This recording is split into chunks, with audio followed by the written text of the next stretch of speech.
যে পবিত্ৰ ক্ষণতে উজ্বলি উঠা খ্ৰীষ্টৰ জ্যোতি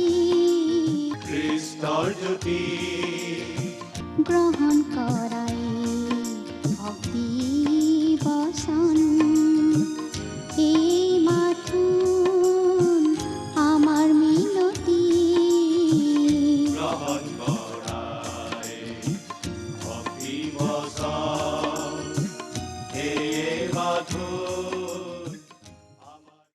নমস্কাৰ প্ৰিয় দৰ্শক, ভক্তিবচন অনুষ্ঠানলৈ আপোনাক আদৰণি জনাইছোঁ।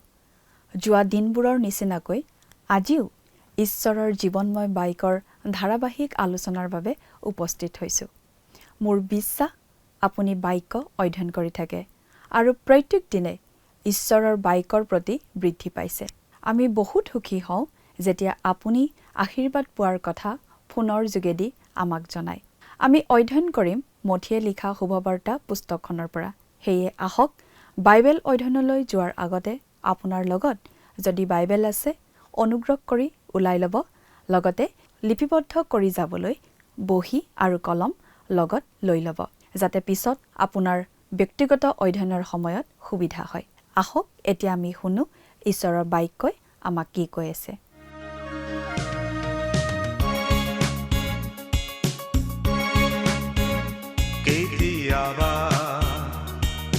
নীৰলে বহি চাইছানে এবাৰ ভাবি, কেতিয়াবা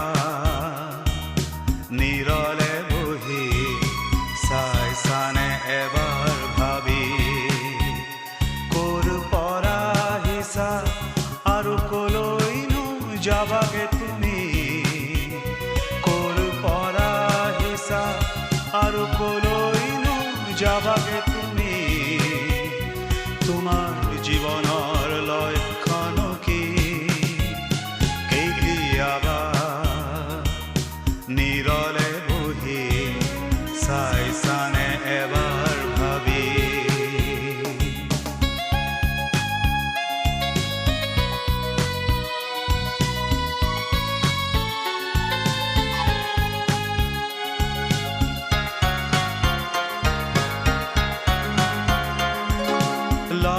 লক্ষ্যবিহীন সাৰথিবিহীন হয় নেকি তোমাৰ জীৱন, লক্ষ্যবিহীন সাৰথিবিহীন হয় নেকি তোমাৰ জীৱন, জীৱন যুঁজ ভাগৰি যুগৰি, জীৱন যুঁজ ভাগৰি যুগৰি, খাইছানে বাৰু লতি ঘটি, খাইছানে বাৰু লতি ঘটি, তোমাৰ জীৱনৰ লক্ষণ কি, কেতিয়াবা নীৰলে বহি চাইছানে এবাৰ ভাবি।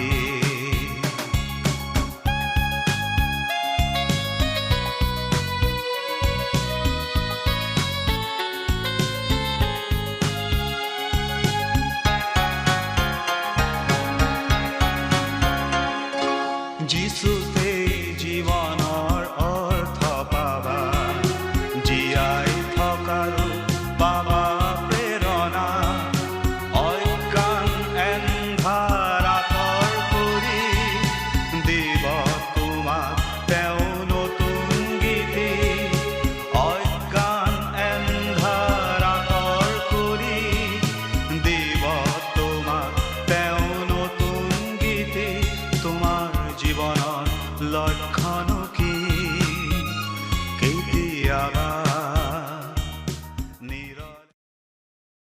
নমস্কাৰ। খ্ৰীষ্টীয় বিশ্বাসী ভাই ভনীসকললৈ বিশেষভাৱে প্ৰস্তুত কৰা আমাৰ এই বাইবেল অধ্যয়নৰ ধাৰাবাহিক অনুষ্ঠান ভক্তিবচনলৈ আপোনালোক সকলোকে উষ্ম আদৰণি জনাইছোঁ। প্ৰিয় দৰ্শক, আপুনি যদি আমাৰ আগৰটো অনুষ্ঠান চাইছিল তেনেহ'লে আপোনাৰ নিশ্চয় মনত আছে যে আমি আগৰটো অনুষ্ঠানত বাইবেলৰ পুৰণি নিয়ম খণ্ডৰ দ্বিতীয়খন পুস্তক অৰ্থাৎ যাত্ৰা পুস্তক নামৰ পুস্তকখনৰ 5 নম্বৰ অধ্যায়ৰ ওপৰত ভিত্তি কৰি আলোচনা আগবঢ়াইছিলোঁ।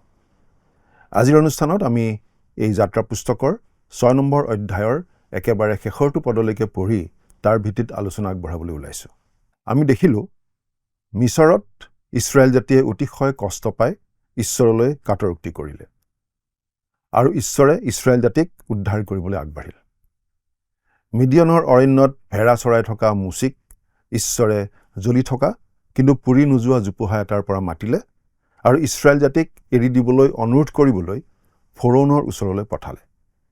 লগতে মিছৰ এৰি যোৱাৰ সময়ত ইছৰাইলীয়া লোকসকলে কি কৰিব লাগিব তাৰো দিহা দিলে। মুচিয়ে কিন্তু নানা ধৰণে অজুহাত দেখুৱাবলৈ ধৰিলে, কিন্তু ঈশ্বৰে মুচিৰ অজুহাতবোৰৰ সমাধান কৰি মুচিক মিছৰলৈ পঠিয়াই দিলে।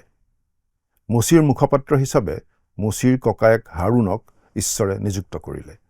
মুচি মিছৰলৈ উভতি গৈ ইছৰাইলৰ সন্তানসকলৰ আগত সকলো কথা কৈ উদগালে আৰু ফৰোনৰ আগলৈ গৈ ঈশ্বৰে ক'বলৈ কোৱাৰ দৰেই ইছৰাইলৰ সন্তানসকলক অৰণ্যলৈ গৈ ঈশ্বৰক উপাসনা কৰিবলৈ যাবলৈ দিবৰ বাবে অনুৰোধ কৰিলে। ফৰোনে ভাবিলে ইছৰাইল জাতিয়ে ছুটিৰ অনুৰোধ কৰিছে আৰু তেওঁৰ যুক্তি আছিল, যদি তেওঁলোকে অলপ ছুটি বিচাৰিছে তেন্তে নিশ্চয় তেওঁলোকক যথেষ্ট কাম দিয়া হোৱা নাই। গতিকে তেওঁলোকক আগৰ সমান ইটা উৎপাদন কৰিবলৈ বাধ্য কৰা হ'ল আৰু একে সময়তে ইটাৰ বাবে খেৰো নিজে সংগ্ৰহ কৰিবলৈ কোৱা হ'ল। তেওঁলোকৰ দৈনন্দিন কামবোৰ অধিক কঠিন কৰি দিয়া হ'ল, যাতে তেওঁলোকে অধিক কঠোৰভাৱে পৰিশ্ৰম কৰিব লগা হয়। ইছৰাইলৰ সন্তানসকলে নিজৰ ওপৰত আহি পৰা সেই অধিক কষ্টৰ বাবে মুচি আৰু হাৰুণকহে দুখ দিলে। তেওঁলোকে এই দুয়োজনক সহায় কৰাৰ সলনি তেওঁলোকৰ বিৰুদ্ধে অভিযোগহে উত্থাপন কৰিলে। তেওঁলোকে ক'লে, এওঁলোক দুজনৰ বাবে ফৰোনে এটা অজুহাত পাইছে আমাৰ জীৱন আৰু অধিক অসহ্য কৰি তুলিবৰ বাবে। মুচি অলপ অধৈৰ্য হৈ পৰিল আৰু ঈশ্বৰক প্ৰাৰ্থনা কৰি আপত্তি দৰ্শালে। মুচিয়ে সামগ্ৰিক ছবিখন দেখা পোৱা নাছিল, কিন্তু ঈশ্বৰে তেওঁৰ আঁচনি ৰূপায়িত কৰিবলৈ লাহে লাহে আৰু ধৈৰ্যৰে আগবাঢ়ি আছিল। আমি 6 নম্বৰ অধ্যায়ত দেখিম ঈশ্বৰে মুচি আৰু ইছৰাইলৰ সন্তানসকলক উৎসাহ দিছে আৰু তেওঁলোকক উদ্ধাৰ কৰাৰ তেওঁৰ প্ৰতিজ্ঞাটো পুনৰ দোহাৰিছে। মুচি ইছৰাইলৰ সন্তানবিলাক, মিছৰীয়াবিলাক আৰু ফৰোন সকলোকে ঈশ্বৰে বহুত কিবা কিবি শিকাবলগীয়া আছিল। গতিকে 6 নম্বৰ অধ্যায়টো 5 নম্বৰ অধ্যায়ৰ শেষৰ অংশৰ ধাৰাবাহিকতা বুলি আমি ক'ব পাৰোঁ। এতিয়া মিছৰৰ ওপৰলৈ উৎপাতবোৰ অহাৰ সময় ওচৰ চাপিছে। মিছৰৰ দেৱতাৰ বিৰুদ্ধে যুদ্ধ আৰম্ভ হ'বলৈ ওলাইছে। মুচি, হাৰুণ আৰু ইছৰাইলৰ বৃদ্ধসকলে প্ৰথমে ফৰোনৰ পৰা অনুমতি বিচাৰিছিল 3 দিনৰ বাবে অৰণ্যলৈ ওলাই গৈ প্ৰভুৰ ওচৰত বলিদান দিবলৈ। ফৰোনে অনুমতি দিয়া নাছিল, কাৰণ তেওঁ প্ৰভুক চিনি নাপালে। তেওঁ ইছৰাইলীয়াসকলৰ কামৰ বোজা বৃদ্ধিহে কৰিলে। ইছৰাইলৰ সন্তানসকলে মুচিৰ ওচৰত অভিযোগ কৰিলে আৰু তেওঁ ইছৰাইলৰ সন্তানসকলে মুচিৰ ওচৰত অভিযোগ কৰিলে আৰু তেওঁ ঈশ্বৰ জিহুৱাৰ ওচৰত অভিযোগ কৰিলে। ঈশ্বৰে মুচিক আশ্বস্ত কৰিব বিচাৰিছিল তেওঁ কোন আৰু তেওঁ কি কৰিবলৈ ওলাইছে সেই বিষয়ে। অব্ৰাহাম, ইছাক আৰু জাকুবৰ ঈশ্বৰে ইছৰাইলৰ হুমুনিয়াহ আৰু কাটৰোক্তি শুনি তেওঁলোকক উদ্ধাৰ কৰিবলৈ ওলাইছিল। ঈশ্বৰে বিচাৰিছিল মুচিয়ে ইছৰাইলৰ অতীতৰ ইতিহাস চাওক আৰু তেওঁলোকক ঈশ্বৰে কেনেদৰে ৰক্ষা কৰি আহিছে চাওক। ঈশ্বৰে ইছৰাইলৰ প্ৰতি তেওঁৰ প্ৰেম আৰু তেওঁলোকক সহায় কৰাৰ ইচ্ছা বাৰে বাৰে প্ৰদৰ্শন কৰিছিল। ঈশ্বৰে তেওঁলোকৰ হৈ বহুবাৰ হস্তক্ষেপ কৰিছিল। ঈশ্বৰে আজিও আমাৰ হৈ হস্তক্ষেপ কৰে। আমি নিশ্চিত যে ঈশ্বৰ আমাৰ বাবে সদায় আছে। এই বিষয়ে আমি নিশ্চিত হোৱা উচিত। ফিলিপিয়া 1 নম্বৰ অধ্যায়ৰ 3 নম্বৰ পদত এইদৰে লিখা হৈছে, যিজনাই তোমালোকত সৎকৰ্মৰ আৰম্ভ কৰিলে তেওঁৱেই তাক যীশুখ্ৰীষ্টৰ আগমনৰ দিনলৈকে সিদ্ধ কৰি থাকিব বুলি দৃঢ় প্ৰত্যয় কৰি। আজি আমাৰ প্ৰয়োজনীয়তা কি ঈশ্বৰে জানে। আমাৰ হতাশাজনক অৱস্থাও তেওঁ জানে। মিছৰত যিদৰে সহায় কৰিছিল ঠিক তেনেদৰে তেওঁ আমাক সহায় কৰিব পাৰে আৰু কৰিব বিচাৰে। ঈশ্বৰ জিহুৱাই মুচিক উৎসাহ, আশা আৰু আত্মবিশ্বাস দিবলৈ মুচিৰ লগত কথা পাতিলে। এতিয়া আমি বাইবেলৰ পৰা পাঠ কৰি দিম যাত্ৰা পুস্তক 6 নম্বৰ অধ্যায়ৰ 1 নম্বৰ পদ। তেতিয়া জিহুৱাই মুচিক ক'লে, মই ফৰোনলৈ যি কৰিম তাক তুমি এতিয়া দেখিবলৈ পাবা, কিয়নো বাহুবল দেখুৱালে তেওঁ সিবিলাকক এৰি দিব আৰু বাহুবল দেখুৱালেই তেওঁ দেশৰ পৰা সিবিলাকক খেদাই দিব। ঈশ্বৰ জিহুৱাই মুচিক কৈছে যে তেওঁ প্ৰভু। তেওঁ ভৱিষ্যতৰ বাবে প্ৰস্তুতি চলাব নালাগে। তেওঁ স্ব-অস্তিত্বশীল আৰু তেওঁক কোনো সংৰক্ষণৰ প্ৰয়োজন নাই। সৃষ্টিৰ কোনো বস্তুৰ ওপৰত ঈশ্বৰ নিৰ্ভৰশীল নহয়। তেওঁ কোনো বস্তুৰ ওপৰত ভেজা দিব লগা নহয়। বৰং সৃষ্টিৰ সকলোৱেই তেওঁৰ ওপৰত ভেজা দিব লগা হয়। ঈশ্বৰে বিচাৰিছিল মুচিয়েও যাতে তেওঁৰ ওপৰত ভৰসা কৰে। এতিয়া 2 পৰা 5 নম্বৰ পদলৈকে একেলগে পাঠ কৰি দিম। পাছে ঈশ্বৰে মুচিৰে সৈতে কথা হৈ তেওঁক ক'লে, মই জিহুৱা। মই অব্ৰাহামৰ আগত, ইছাকৰ আগত আৰু জাকুবৰ আগতো সৰ্বশক্তিমান ঈশ্বৰ বুলি দৰ্শন দিছিলোঁ। কিন্তু মোৰ জিহুৱা নামৰ দ্বাৰাই মই সিবিলাকক পৰিচয় দিয়া নাই। তাত বাজে যি কনান দেশত সিবিলাকে প্ৰবাস কৰিছিল, সিবিলাকৰ সেই প্ৰবাসৰ দেশ দিবলৈ মই সিবিলাকে সৈতে মোৰ নিয়মটিও স্থিৰ কৰিলোঁ। মিছৰীয়াবিলাকে বন্দী কামত লগোৱা ইছৰাইলৰ সন্তানবিলাকৰ কেকনি শুনি মোৰ সেই নিয়মটি সোঁৱৰিলোঁ। ঈশ্বৰে মুচিক কৈছে যে তেওঁ অব্ৰাহাম, ইছাক আৰু জাকুবৰ আগত নিজকে প্ৰকাশ কৰিছিল, কিন্তু জিহুৱা হিচাপে নহয়। ঈশ্বৰে জিহুৱা হিচাপে নিজৰ লোকসকলক মুক্ত কৰিবলৈ, নিজৰ লোক হিচাপে গ্ৰহণ কৰিবলৈ, দাসত্বৰ পৰা উদ্ধাৰ কৰিবলৈ আৰু প্ৰতিজ্ঞাৰ দেশলৈ লৈ যাবলৈ ওলাইছে। এই সকলোবোৰৰ দ্বাৰা তেওঁলোকে ঈশ্বৰক জিহুৱা হিচাপে চিনি পাব, তেওঁৰ চৰিত্ৰৰ এটা অংশ যিটো তেওঁ অব্ৰাহাম, ইছাক আৰু জাকুবৰ আগত প্ৰকাশ কৰা নাছিল। 6 পৰা 8 নম্বৰ পদত ঈশ্বৰে মুক্তিৰ 7টা মই কৰিম বোলা কথা প্ৰকাশ কৰিছে। এই পদবোৰে আজি আমাৰ বাবে এখন অতি উৎসাহজনক চিত্ৰ অংকন কৰে আৰু তেতিয়া মুচিৰ বাবে অতিশয় উৎসাহজনক আছিল। ঈশ্বৰে ঘোষণা কৰে তেওঁ কোন আৰু তেওঁ কি কৰিবলৈ ওলাইছে। আজি আমাৰ এজন ত্ৰাণকৰ্তা আছে যি আমাক কয় তেওঁ কোন আৰু তেওঁ কি কৰিবলৈ ওলাইছে। তেওঁৰ ওচৰলৈ অহা সকলোকে তেওঁ সম্পূৰ্ণৰূপে ৰক্ষা কৰিবলৈ সক্ষম। আমি পাঠ কৰি দিম 6 পৰা 8 নম্বৰ পদ। এই হেতুকে ইছৰাইলৰ সন্তানবিলাকক কোৱা, মই জিহুৱা। মই মিছৰীয়াবিলাকৰ ভাৰ বোৱা কামৰ পৰা তোমালোকক উলিয়াই আনিম, সিহঁতৰ বন্দী কামৰ পৰা তোমালোকক মুক্ত কৰিম আৰু মেলা বাহু ও মহাদণ্ডেৰে তোমালোকক উদ্ধাৰ কৰিম। আৰু মই তোমালোকক মোৰ নিজ প্ৰজা কৰি ল'ম আৰু মই তোমালোকৰ ঈশ্বৰ হ'ম। তাতে মিছৰীয়াহঁতৰ ভাৰ বোৱা কামৰ পৰা তোমালোকক উলিয়াই আনোতা যি ময়েই যে তোমালোকৰ ঈশ্বৰ জিহুৱা, ইয়াক তোমালোকে জানিবা। পাছে যি দেশ অব্ৰাহাম, ইছাক আৰু জাকুবক দিম বুলি মই হাত দাঙি শপত খাইছিলোঁ, সেই দেশলৈ তোমালোকক নিম আৰু তোমালোকৰ অধিকাৰৰ অৰ্থেও তাক মই তোমালোকক দিম। ময়েই জিহুৱা। ইছৰাইলৰ মুক্তিৰ সৈতে জড়িত ঈশ্বৰৰ 7টা মই কৰিম বুলি কোৱা কথা আমি ইয়াতেই পাওঁ। প্ৰথমটো হৈছে মই মিছৰীয়াবিলাকৰ ভাৰ বোৱা কামৰ পৰা তোমালোকক উলিয়াই আনিম। দ্বিতীয়টো হৈছে মই তোমালোকক মুক্ত কৰিম। তৃতীয়টো হৈছে মোৰ মেলা বাহু আৰু মহাদণ্ডেৰে তোমালোকক উদ্ধাৰ কৰিম।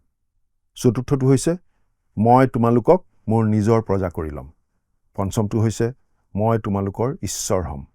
ষষ্ঠটো হৈছে মই তোমালোকক সেই দেশলৈ নিম আৰু সপ্তমটো হৈছে মই তোমালোকৰ অধিকাৰৰ অৰ্থেও তাক তোমালোকক দিম। মই মিছৰীয়াবিলাকৰ ভাৰ বোৱা কামৰ পৰা তোমালোকক উলিয়াই আনিম। খ্ৰীষ্টত আমাৰ যি মুক্তি তাৰ এখন স্পষ্ট ছবি এই বক্তব্যত পোৱা যায়। আজি মানুহে পাপৰ বোজা কঢ়িয়াই লৈ ফুৰিছে। পৃথিৱীৰ বস্তুবোৰ হৃদয়ৰ বাবে যেন এক অত্যাচাৰহে। আমাক কোৱা হৈছে জগতক ভাল নাপাবলৈ। যীশুখ্ৰীষ্টত বিশ্বাসৰ দ্বাৰাই ঈশ্বৰে আমাক পাপৰ বোজাৰ পৰা মুক্ত কৰিব পাৰে। মই তোমালোকক দাসত্বৰ পৰা মুক্ত কৰিম। ঈশ্বৰে আমাক পাপৰ দাসত্বৰ পৰা উদ্ধাৰ কৰিব। পশ্চিমীয়া দেশৰ এজন মানুহে এবাৰ এখন চিঠি লিখিছিল। তেওঁৰ জীৱনৰ কাহিনীয়ে প্ৰমাণ কৰে যে ঈশ্বৰে মানুহক পাপৰ বন্ধনৰ পৰা মুক্ত কৰিব পাৰে। এই মানুহজন মেধাৱী আছিল, কিন্তু তেওঁ পাপত জীয়াই আছিল। একাধিক মহিলাৰ সৈতে প্ৰেমৰ ফলস্বৰূপে তেওঁৰ কমেও 6টা অবৈধ সন্তান জন্ম হৈছিল আৰু যি কামেৰে তেওঁ জীৱিকা নিৰ্বাহ কৰিছিল সেয়াও সম্পূৰ্ণ সৎ নাছিল। কিন্তু এদিন তেওঁ মনোযোগেৰে ঈশ্বৰৰ বাক্য শুনিলে, ভাল লাগিল আৰু নিয়মিতভাৱে শুনিবলৈ ধৰিলে। ঈশ্বৰৰ বাক্য তেওঁৰ জীৱনত প্ৰৱেশ কৰিলে। বাইবেলৰ সত্যবোৰে আন্ধাৰ আঁতৰাই তেওঁৰ জীৱন আৰু হৃদয় পোহৰাই তুলিলে। তেওঁ উপলব্ধি কৰিলে যে তেওঁ প্ৰভু যীশুখ্ৰীষ্টক নিজৰ ত্ৰাণকৰ্তা হিচাপে বিশ্বাস কৰা নাই। তেওঁ নিজৰ জীৱন খ্ৰীষ্টত সঁপি দিলে আৰু ঈশ্বৰে এই মানুহজনক মুক্ত কৰিলে। মানুহক এনেদৰে মুক্তি দিয়াটো ঈশ্বৰৰ কাম। ইছৰাইলীয়সকলে মিছৰ দেশত দাসত্বৰ জীৱন যাপন কৰি আছিল। ঈশ্বৰে ক'লে, মই তোমালোকক এই ঠাইৰ পৰা উলিয়াই আনিম, তোমালোকৰ বন্ধনৰ পৰা তোমালোকক মুক্ত কৰিম। মোৰ মেলা বাহু ও মহাদণ্ডেৰে তোমালোকক উদ্ধাৰ কৰিম। এইটোৱে হৈছে যিশয়া ভাৱবাদীয়ে কোৱা জিহুৱাৰ বাহু। আমাৰ কথা কোনে বিশ্বাস কৰিলে আৰু জিহুৱাৰ বাহু কাৰ আগত প্ৰকাশিত হ'ল? যিশয়া 53 নম্বৰ অধ্যায়ৰ 1 নম্বৰ পদ। আচলতে আমি নাজানো কাৰ আগত জিহুৱাৰ বাহু প্ৰকাশিত হৈ আছে। ঈশ্বৰে আজি মানুহৰ হৃদয় আৰু জীৱনত মুক্তিৰ কাম কৰি আছে। মানুহক পাপৰ পৰা উদ্ধাৰ কৰিবলৈ ত্ৰাণকৰ্তাৰ প্ৰয়োজন, কাৰণ ঈশ্বৰৰ দৃষ্টিত মানুহ পাপী। তেওঁ আমাক ইমানেই প্ৰেম কৰিলে যে আমি পৰিত্ৰাণ পাবলৈ আমাৰ বাবে ক্ৰুচত মৃত্যুবৰণ কৰিলে। যদি তেওঁ তেনে কৰিবলৈ ইচ্ছুক আছিল, তেন্তে আমিও পাপী হিচাপে তেওঁৰ ওচৰলৈ আহিবলৈ ইচ্ছুক হ'ব লাগিব। খ্ৰীষ্টই আমাৰ পৰিত্ৰাণৰ বাবে সম্পন্ন কৰি থৈ যোৱা কাৰ্যত যদি আমি বিশ্বাস ৰাখোঁ, তেতিয়া আমি পৰিত্ৰাণ পাওঁ। পৰিত্ৰাণৰ এই মহান পৰিকল্পনাটো ঈশ্বৰৰ, কিন্তু তাৰ বাবে মানুহ তেওঁৰ ওচৰলৈ আহিব লাগিব। তেওঁ আমাক মেলা বাহুৰে মুক্ত কৰিব। মই তোমালোকক মোৰ নিজৰ প্ৰজা কৰি ল'ম। এবাৰ ভাবি চাওকচোন, ঈশ্বৰে আমাক পাপৰ পংকিলতাৰ পৰা তুলি আনি আমাক নিজৰ সন্তান কৰি তুলিছে, আমি খ্ৰীষ্ট যীশুত কৰা বিশ্বাসৰ বাবে। এতিয়া তেওঁ আমাক কৈছে, মই তোমালোকৰ ঈশ্বৰ হ'ম। ঈশ্বৰে আমাক ৰক্ষা কৰি তাৰ পাছত এৰি থৈ নাযায়। তেওঁ আমাৰ ঈশ্বৰ হ'ব বিচাৰে। যদি আপুনি সঁচাকৈ পৰিত্ৰাণ পায়, তেন্তে আপুনি এনেদৰে আৰু জীয়াই নাথাকে যেন ঈশ্বৰৰ অস্তিত্বই নাই। যদি আপুনি যীশুখ্ৰীষ্টক ত্ৰাণকৰ্তা হিচাপে বিশ্বাস কৰিছে, তেন্তে এই বিশ্বাসে আপোনাৰ জীৱন সলনি কৰিবই। তেওঁ আপোনাৰ ঈশ্বৰ হ'ব আৰু আপুনি তেওঁক প্ৰণাম কৰি তেওঁ কোন সেইটো স্বীকাৰ কৰিব। ঈশ্বৰে আমাক মুক্ত কৰিব বিচাৰে। তেওঁ বিচাৰে আমি যাতে খ্ৰীষ্টক ত্ৰাণকৰ্তা আৰু প্ৰভু হিচাপে চিনি পাওঁ। আমি পৰিত্ৰাণ পোৱা বুলি জনাটো তেওঁ বিচাৰে। তেওঁ আমাৰ ঈশ্বৰ হ'ব বিচাৰে। তেওঁ আমাক তেওঁৰ নিজৰ লোক হিচাপে বিচাৰে। মই তোমালোকৰ ঈশ্বৰ হ'ম। ঈশ্বৰে তেওঁৰ বিশ্বাসীসকলক জগত স্থাপনৰ আগৰে পৰাই বাছি লৈছে, অৰ্থাৎ সকলো সময়ৰ আগতে, অনাদিকালতেই। তেনেদৰে বাছি লোৱাৰ কাৰণটো বিশ্বাসীসকলত নাই, কিন্তু ঈশ্বৰৰ মহান জ্ঞানৰ উদ্দেশ্য অনুসাৰেহে এইটো হৈছে। ঈশ্বৰে তেওঁৰ লোকবিলাকক প্ৰেম কৰিবলৈ কষ্ট কৰিব লগা নহয়, যদিও তেওঁলোক বাৰে বাৰে বিফল হয়। ঈশ্বৰে নিজৰ লোকসকলক প্ৰেম কৰে, কাৰণ প্ৰেম কৰাটো ঈশ্বৰৰ প্ৰকৃতি। তেওঁ আমাৰ ঈশ্বৰ হ'ব বিচাৰে। মই তোমালোকক সেই দেশলৈ নিম, আৰু সেই দেশখন হৈছে কনান।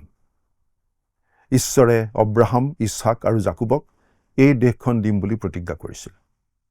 এই কনান স্বৰ্গৰ ছবি নহয়। বিশ্বাসীসকল যিদৰে জীয়াই থকা উচিত, ই সেই খ্ৰীষ্টীয় জীৱনৰহে এখন ছবি। যি স্বৰ্গীয় ঠাইবোৰত আমাক সকলো আত্মিক আশীৰ্বাদেৰে আশীৰ্বাদ কৰা হৈছে, কনানে তাৰ ছবি এখনে দাঙি ধৰে। বিশ্বাসীসকলে আত্মিক আশীৰ্বাদবোৰ প্ৰকৃত অৰ্থত উপভোগ কৰিবলৈ হ'লে তেওঁলোকৰ আমন্ত্ৰণৰ যোগ্য আচৰণ কৰি চলিব লাগিব। এই বিষয়ে আমি পাওঁ ইফিছিয়া 4 নম্বৰ অধ্যায়ৰ 1 নম্বৰ পদৰ পৰা 5 নম্বৰ অধ্যায়ৰ 18 নম্বৰ পদলৈকে। জয় কৰিবলগীয়া যুদ্ধবোৰো থাকে। বিশ্বাসীসকলে কেতিয়াবা এনেদৰে জীয়াই থাকে যেন এই জগতৰ অৰণ্যত তেওঁলোক ভিকু হোৱে আৰু ঈশ্বৰৰ অনুগ্ৰহ আৰু কৰুণাৰ ঐশ্বৰ্য কেতিয়াও উপভোগেই নকৰে।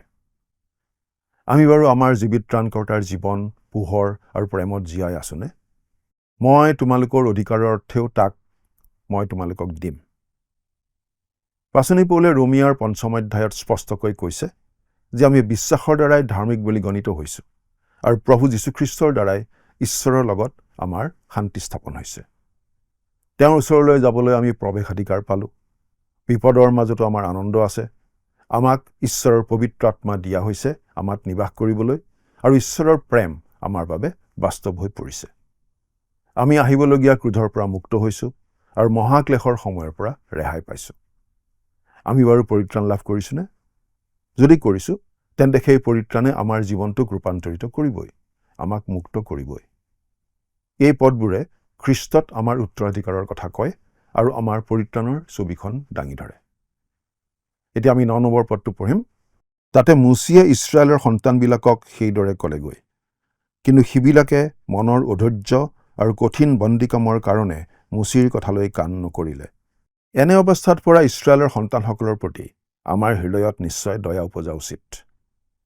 তেওঁলোকে মুচিক বিশ্বাস কৰাটো অসম্ভৱ বুলি ভাবিছিল, কাৰণ তেওঁলোকৰ সমস্যা সমাধানত সহায় কৰা নাছিল, বৰং তেওঁলোকৰ বোজা বৃদ্ধি পোৱাৰ বাবেহে দায়ী আছিল। এতিয়া 10 পৰা 13 নম্বৰ পদ পঢ়ি দিম। পাছে জিহুৱাই মুচিক ক'লে, তুমি সোমাই গৈ মিছৰৰ ৰজা ফৰোনক তেওঁৰ দেশৰ পৰা ইছৰাইলৰ সন্তানবিলাক ওলাই যাবৰ নিমিত্তে সিবিলাকক এৰি দিবলৈ কোৱাগৈ। তাতে মুচিয়ে জিহুৱাৰ আগত ক'লে, চোৱা, ইছৰাইলৰ সন্তানবিলাকেই মোৰ কথালৈ কাণ নিদিলে, তেন্তে অচুন্নত ওঠৰে যি মই মোৰ কথালৈনো ফৰোনে কাণ দিবনে? এইদৰে জিহুৱাই মুচি আৰু হাৰুনক কথা কৈ ইছৰাইলৰ সন্তানবিলাকক মিছৰ দেশৰ পৰা উলিয়াই নিবৰ অৰ্থে ইছৰাইলৰ সন্তানবিলাকৰ আগত আৰু মিছৰৰ ৰজা ফৰোনৰ আগতো ক'বলগীয়া কথা ক'বলৈ সিবিলাকক আদেশ কৰিলে। ইছৰাইলৰ সন্তানবিলাকে মুচিক গ্ৰহণ কৰা নাছিল।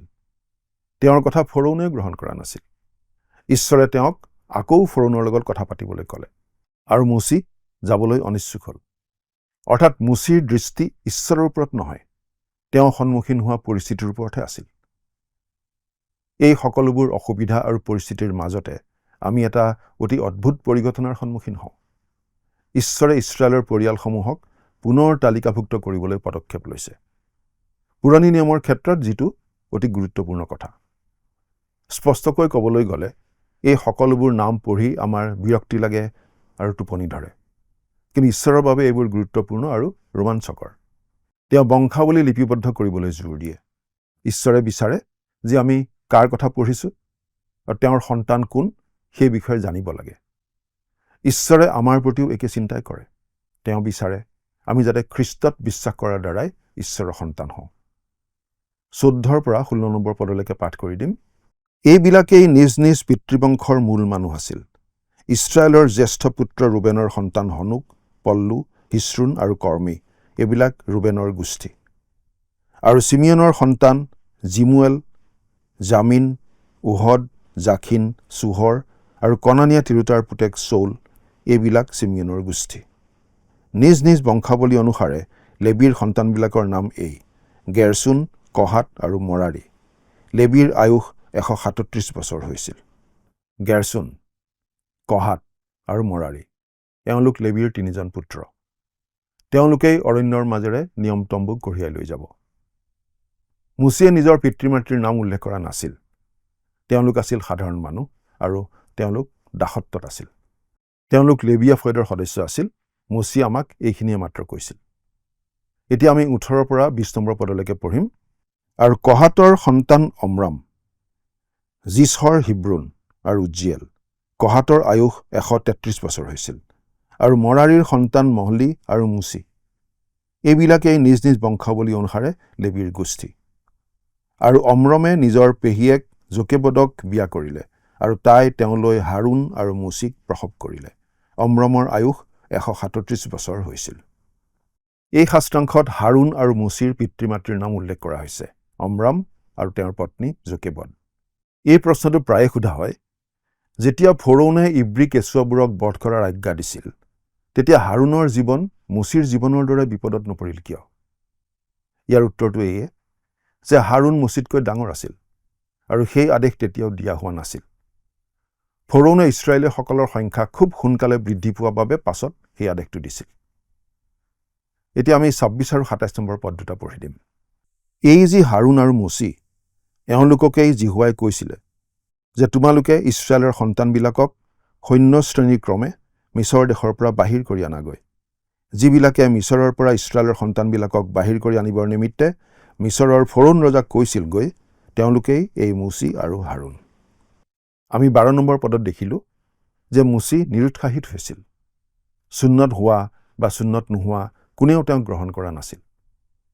এই সন্ধিক্ষণত ঈশ্বৰে হস্তক্ষেপ কৰিলে আৰু মুচি কোন তাৰ পটভূমিটো ঈশ্বৰে দিছে। ইছৰাইলৰ সন্তানসকলক উদ্ধাৰ কৰাৰ আগতে তেওঁ নিজৰ দাবী অনুসৰি জীয়াই থাকি দেখুৱাব লাগিব। আজি কিছুমানে কয় যে খ্ৰীষ্টই কুমাৰী গৰ্ভত জন্ম হোৱা কথাটো বিশ্বাস কৰাটো ইমান প্ৰয়োজনীয় কথা নহয়।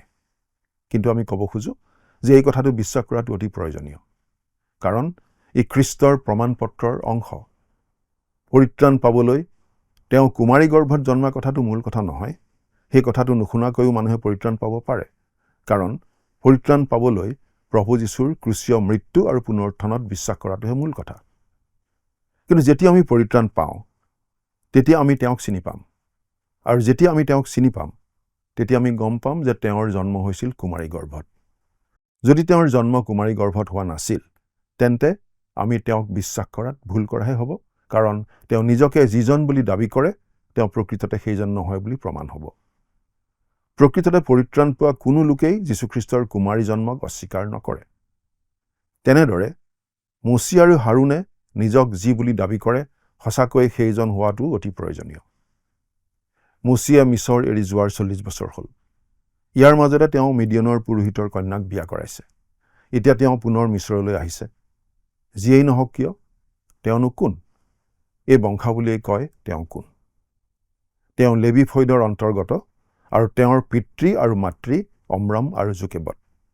অৰ্থাৎ এই বংশাৱলীৰ যোগেদি মুচিক মিছৰ দেশত কৰিবলৈ পঠোৱা কামটো সম্পন্ন কৰিবলৈ প্ৰয়োজনীয় প্ৰমাণপত্ৰ প্ৰদান কৰা হৈছে। আৰু এই প্ৰমাণপত্ৰৰ ভিত্তিত ঈশ্বৰে মুচি আৰু হাৰুনৰ প্ৰতি তেওঁৰ আহ্বান নবীকৰণ কৰিছে। এতিয়া আমি 28 পৰা 30 নম্বৰ পদলৈকে পাঠ কৰি দিম। মিছৰ দেশত জিহুৱাই মুচিক কথা কোৱা কালত জিহুৱাই মুচিক ক'লে, মই জিহুৱা, মই তোমাক যি যি কথা কওঁ সেই সকলোকে তুমি মিছৰৰ ৰজা ফৰোনৰ আগত কবাগৈ। তাতে মুচিয়ে জিহুৱাৰ আগত ক'লে, চোৱা, অচুন্নত ওঠৰে যি মই, মোৰ কথালৈ ফৰোনে কিয় কাণ দিব? মুচিয়ে আকৌ অজুহাত দেখুৱাইছে। তেওঁ কৰিবলগীয়া কামটো বৰ সুখকৰ নহয়। তেওঁক বাৰে বাৰে নাকচ কৰা হৈছে। তেওঁ লেবী ফৈদৰ বুলি প্ৰমাণপত্ৰ দেখুওৱাৰ পিছতো তেওঁক প্ৰত্যাখ্যান কৰা হৈছে। লেবী জাকুবৰ পুত্ৰ, জাকুব ইছাকৰ পুত্ৰ আৰু ইছাক অব্ৰাহামৰ পুত্ৰ। ঈশ্বৰে ইছৰাইলৰ সন্তানসকলৰ বিষয়ে অব্ৰাহামক প্ৰতিজ্ঞা কৰিছিল। মুচিয়ে কয়, মই সঠিক বংশত আছো, কিন্তু মই যাবলৈ দ্বিধাবোধ কৰোঁ। অৰ্থাৎ মুচিৰ বিশেষ বিশ্বাস নাই বুলি আমি বুজি পাওঁ। কিন্তু তেনে দ্বিধাগ্ৰস্ত মুচিকেই ঈশ্বৰে ব্যৱহাৰ কৰি থাকিল। ঈশ্বৰে যাকেই ব্যৱহাৰ কৰিবলৈ ইচ্ছা কৰে তাকেই ব্যৱহাৰ কৰিব পাৰে। আজিলৈ আমাৰ অনুষ্ঠানটিৰ ইমানতে সামৰণি মাৰিব খুজিছোঁ। পৰৱৰ্তী অনুষ্ঠানত পুনৰ লগ পোৱাৰ আশা ৰাখিছোঁ। কিন্তু তাৰ আগতে আহকচোন খন্তেক প্ৰাৰ্থনাত মূৰ দুৱাওঁ। আমি প্ৰাৰ্থনা কৰিম। স্বৰ্গত থকা কৰুণাময় পিতৃ ঈশ্বৰ, তোমাক ধন্যবাদ দিওঁ তোমাৰ বাক্য আলোচনা কৰিবলৈ তুমি আমাক আকৌ এই সুযোগ দিলা। ধন্যবাদ দিওঁ প্ৰভু, কিয়নো তুমি আমাৰ নিচিনা সাধাৰণ মানুহকো তোমাৰ কাৰ্যৰ বাবে ব্যৱহাৰ কৰি থাকা। প্ৰাৰ্থনা কৰিছোঁ আমাক তুমি তোমাৰ কাৰ্যৰ বাবে ব্যৱহৃত হ'বলৈ অন্তৰত উদগনি দি থাকিবা আৰু তাৰ বাবে প্ৰয়োজনীয় সকলোখিনি তুমিয়েই যোগাবা। আমাৰ এই অনুষ্ঠান চাই থকা দৰ্শকসকলকো তুমি উপচি পৰাকৈ আশীৰ্বাদ কৰিবা। তেওঁলোকৰ যদি কিবা প্ৰয়োজন আছে, কিবা প্ৰত্যাহ্বানমূলক পৰিস্থিতিত তেওঁলোক আছে, প্ৰভু সেই সকলোৰ সমাধানো তুমিয়ে তেওঁলোকক দিবা। কিয়নো প্ৰাৰ্থনা আমাৰ মহান ত্ৰাণকৰ্তা নাছৰতীয়া যীশুৰ নামত আগবঢ়াইছোঁ। আমেন। প্ৰিয় দৰ্শক, আজিৰ বাইবেল অধ্যয়ন আমি শুনিলোঁ আৰু ইয়াৰ কোনো বিষয় হয়তো আপোনালোকৰ মনত ৰৈ গৈছে, বা কোনো বিষয় হয়তো আপুনি নতুনকৈ জানিছে বা আপোনাৰ ভাল লাগিছে। এই বিষয়ে আপুনি আমাক জনাব বুলি আশা ৰাখিলোঁ। আহক আজিৰ দিনৰ প্ৰশ্নটি হ'ল,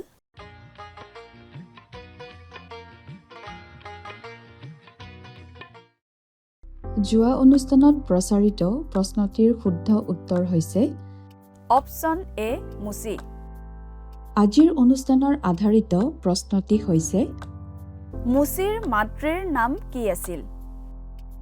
option A Sarah, option B Jochebed, option C ৰাহেল, অপশ্যন ডি লেয়া। প্ৰিয় দৰ্শক, আজিৰ প্ৰশ্নৰ সঠিক উত্তৰটো আজি সন্ধিয়া 6 বজাৰ আগেয়ে আপোনাৰ নাম আৰু ঠিকনাৰে সৈতে আমালৈ 7429840242 নম্বৰত SMS নাইবা হোৱাটছআপৰ যোগে প্ৰেৰণ কৰক।